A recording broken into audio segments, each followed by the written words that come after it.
ఈరోజు కేసీఆర్ సార్ను విచారణ పిలవడం అంటే యావత్ తెలంగాణ ప్రజలను రైతులను ఈరోజు 10 ఏళ్లలో తెలంగాణను అభివృద్ధి చేసిన కేసీఆర్ గారిని విచారణ పిలిచడం చాలా సిగ్గుచేటు కాంగ్రెస్ ప్రభుత్వానికి.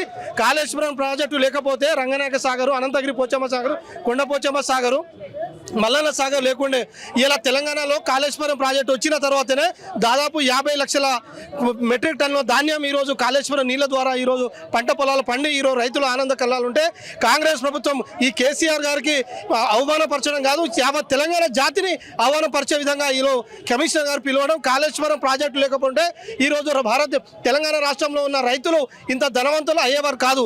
గత 55 to 65 సంవత్సరాల చరిత్రలో ఇంత పెద్ద ధాన్యం పండించిన ఏకైక రాష్ట్రం కూడా టీఆర్ఎస్ ప్రభుత్వంలోనే పండింది. రైతుల సంక్షేమం కోసం పనిచేసిన ప్రభుత్వం కూడా కేసీఆర్ గారి నాయకత్వంలోనే రైతు కళ్ళలో బంగారు పొలాలుగా పంట పొలాలు సిరిల సంపదలతో పొందుతూ ఉన్నాయి. ఈరోజు నీళ్లు నిధులు నియామకాల కోసం చేసిన ఉద్యమంలో కేసీఆర్ గారు లేకపోతే ఈరోజు మరి రేవంత్ రెడ్డి ఈ రాష్ట్రానికి ముఖ్యమంత్రి అయ్యేటోడే కాదు.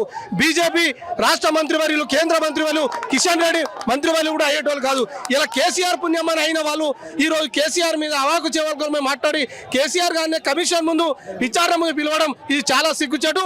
కేసీఆర్ గారి వెంట ఈ రాష్ట్రం మొత్తం ఉంటుంది. మళ్ళీ వచ్చి కేసీఆర్ గారు ఈ రాష్ట్రానికి ముఖ్యమంత్రి కావాలని చెప్పి రాష్ట్ర ప్రజలందరూ కూడా కోరుకుంటా ఉన్నారు.